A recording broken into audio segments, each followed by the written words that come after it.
Madil Engineering, work with pride as professional. Beres. Lita untuk auto gate punya sistem. Okay, maknanya daripada DB, dia akan masuk MCB, C6 ataupun C10. Minimum kabel 1.5 mm.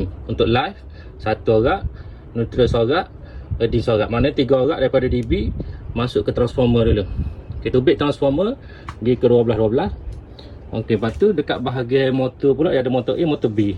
1, 2 orang untuk pergi ke kanan. Okay, 2 orang lagi untuk pergi ke kiri. Okey, lepas tu pula untuk wire switch daripada dalam rumah.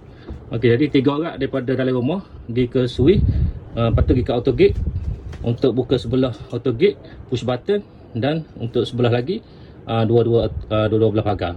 Lepas tu ground. Mana 3 orang. Mana daripada dalam rumah 3 orang live neutral earth. Okay, 3 orang untuk push button. Lepas tu yang ni dekat pagar saja. Maknanya kabel kat sini 3 ne sampai 4 10 yang memang kita kena ada. Okay, lepas tu ni untuk tambahan untuk lampu.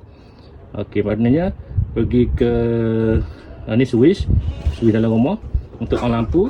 Lepas tu ni pergi ke dalam auto gate, dia ada dia punya connector tu untuk on lampu. Okey, beres. Tu boleh tengok keseluruhan dia. Gitu je, litar auto gate mudah je tuan-tuan. Kalau yang mana berminat nak belajar, nak DIY, boleh kontak kita, boleh belajar secara online ataupun bersemuka. Madil Engineering, work with pride as professional.